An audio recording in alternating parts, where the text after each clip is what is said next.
Sir, मैं राधेश्याम कोठारी और आपका सबसे पहले तो स्वागत करता हूँ। आप पीड़ितों के यहाँ आए हैं इनकी बात को उठाने।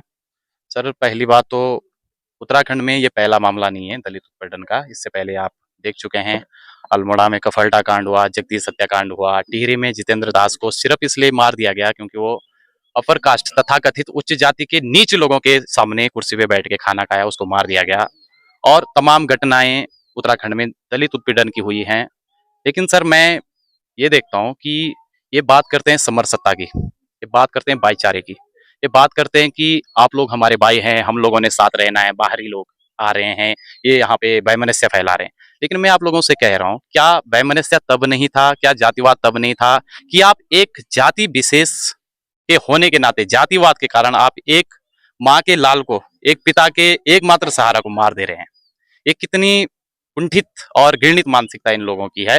दूसरा, अभी भीम आर्मी के जो राष्ट्रीय अध्यक्ष है मंजीत नौटियाल जी आए थे। अभी माननीय सांसद चंद्रशेखर आजाद जी भी आए हैं। उनको नरेंद्र नगर में और हरिद्वार में रोक दिया गया है और उनको पीड़ित परिवार से नहीं मिलने दिया जा रहा है। लेकिन मैं कहना चाहता हूं, क्या चंद्रशेखर आजाद या फिर मंजीत किसी विदेशी हैं? क्या वो भारत के नहीं है? दूसरी बात, चंद्रशेखर के पास वाई प्लस सिक्योरिटी है, जिसके तहत वो एक वीवीआईपी हैं और उनके लिए पूरा रोड खुला होना चाहिए और उनके लिए आप बैरिकेटर लगा रहे हो। क्या ये लोकतांत्रिक मूल्यों की हत्या नहीं है? दूसरा सर, मैं चाहता हूं कि पीड़ित परिवार बहुत सहमा हुआ है।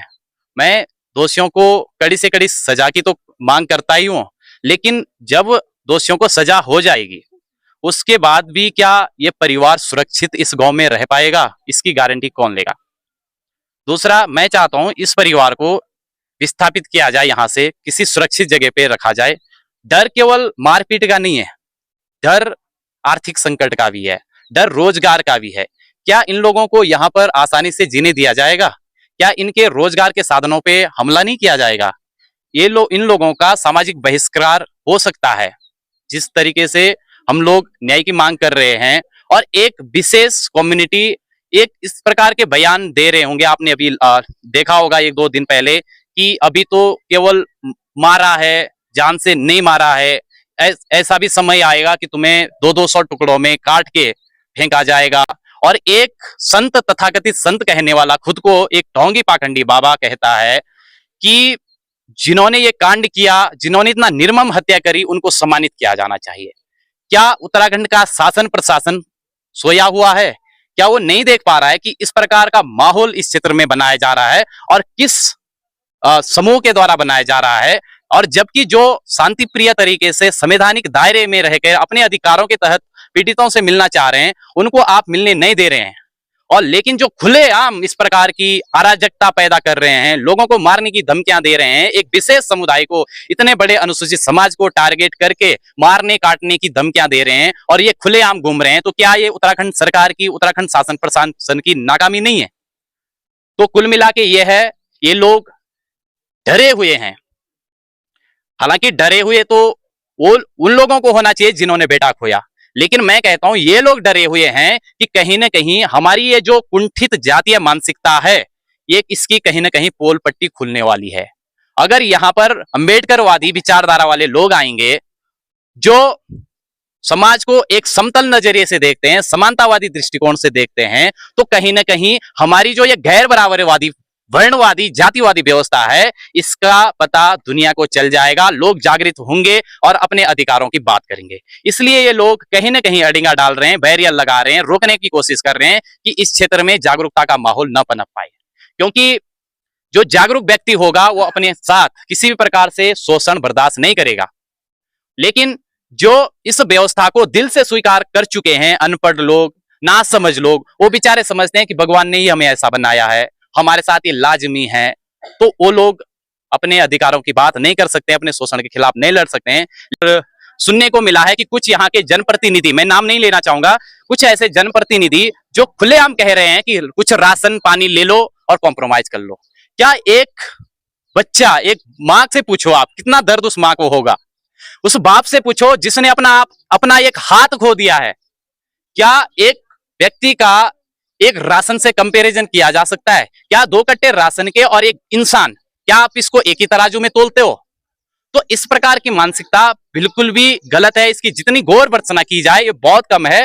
दूसरा, विस्थापन इसलिए भी जरूरी है ताकि पीड़ित पक्ष सिक्योर फील करे, सुरक्षित महसूस करे और अपनी जो ये न्याय की लड़ाई है इसको मजबूती के साथ लड़ सके। और साथ ही साथ मैं कहना चाहूंगा सर, केवल डर मारपीट का नहीं है, मैं पहले भी कह चुका हूं, मारपीट का ही डर नहीं है, डर है आर्थिकी का, डर है रोजगार का। तो विस्थापन के साथ साथ परिवार के एक सदस्य को नौकरी मिलनी चाहिए, सरकारी नौकरी मिलनी चाहिए और कंपनसेशन के रूप में 1 करोड़ रुपया पीड़ित परिवार को दिया जाना चाहिए ताकि वो अपनी आजीविका को सुरक्षित कर सके। सर, जो तथाकथित क्षेत्रीय एकता की बात कर रहे हैं यहाँ के लोग, जिस समय केतन लाल की हत्या हुई हॉस्पिटल ले जाया गया और जब इनका केस भी फाइल नहीं किया जा रहा था, इनकी एप्लीकेशन स्वीकार नहीं की जा रही थी, उस समय ये क्षेत्रीय लोग कहाँ थे, मैं इनसे पूछना चाहता हूँ। और मैं देख रहा हूँ सोशल मीडिया के थ्रू और मेरे पर्सनल भी दोस्त हैं जो भीम आर्मी में हैं। आप यहाँ पे जिस समय इनका केस फाइल किया गया, अगर भीम आर्मी नहीं होती, भीम आर्मी टिहरी की कार्यकारिणी, मंजीत नौटियाल बाद में आए, मैं टिहरी की कार्यकारिणी की बात कर रहा हूँ, अगर टिहरी की कार्यकारिणी भीम आर्मी की यहाँ नहीं होती तो ये केस इस लेवल पे उठ पाता। ये जो केस है इस लेवल पे इसके लिए समर्थन मिलता, न्याय की मांग होती, तो मुझे नहीं लगता पॉसिबल नहीं है।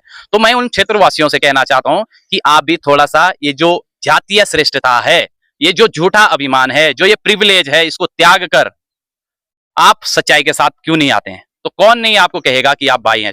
ये कहते हैं कि भीम आर्मी यहाँ पे आ रही, क्यों, आखिर क्या जरूरत पड़ी कि भीम आर्मी को यहाँ आना पड़ा? यदि आप लोग शुरू से ही इनके साथ होते, जब इनकी केस फाइल नहीं हो रही थी उस समय आप आके इनकी केस फाइल करवाते, तो क्यों भीम आर्मी यहाँ आती? ये बोल रहे हैं भीम आर्मी माहौल खराब कर रही। आप मुझे बता दीजिए भीम आर्मी के किसी भी सदस्य का, मैं भीम आर्मी से नहीं हूं, मैं पहले बता दे रहा हूं, लेकिन मैं कहता हूं भीम आर्मी के किसी भी मेंबर की आप कोई ऐसी बयान, ऐसी स्टेटमेंट लाके दीजिए जो किसी वर्ग विशेष, किसी जाति विशेष, किसी धर्म विशेष या किसी व्यक्तिगत रूप के खिलाफ है। भीम आर्मी और हम सब किसी समूह, किसी जाति, किसी जन समूह से मांग नहीं कर रहे हैं, हम उत्तराखंड सरकार से मांग कर रहे हैं और उत्तराखंड सरकार की जिम्मेदारी बनती है कि वो अपने नागरिकों के प्रति, सबके प्रति संवेदनशील रहे। हम उत्तराखंड से मतलब जो भी हम मांगे कर रहे हैं वो उत्तराखंड शासन से कर रहे हैं, उत्तराखंड सरकार से कर रहे हैं, ना कि किसी वर्ग विशेष, जाति विशेष या किसी व्यक्ति विशेष से कर रहे हैं।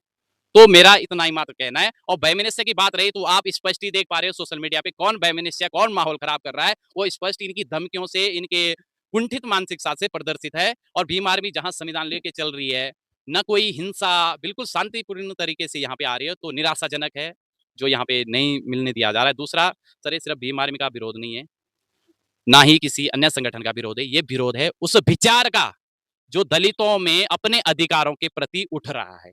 ये विरोध है शोषण के खिलाफ उस विचार का जो कहीं ना कहीं दलितों का उत्थान चाहता है, दलितों का कल्याण चाहता है।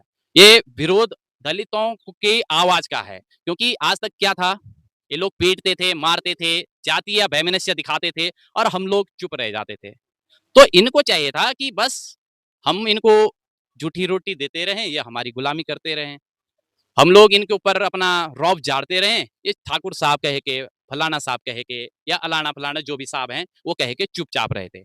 जब दलितों में आक्रोश पनपा है, अपने अधिकारों की सजगता आई है, वो विरोध कर रहे हैं अपने साथ जातीय वैमनस्य का, अपने अधिकारों के लिए लड़ रहे हैं, तब इनको चिल मची है, इनके पेट में दर्द हो रहा है।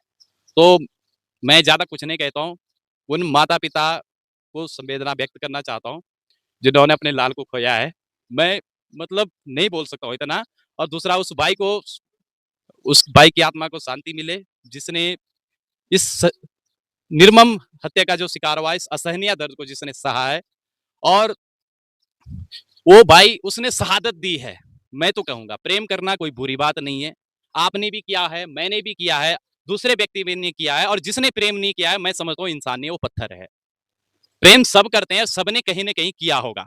ये लोग कहते हैं जोड़ी ऊपर वाला बनाता है, क्या जो ऊपर वाला है वो जोड़ियां जाति देख के बनाता है?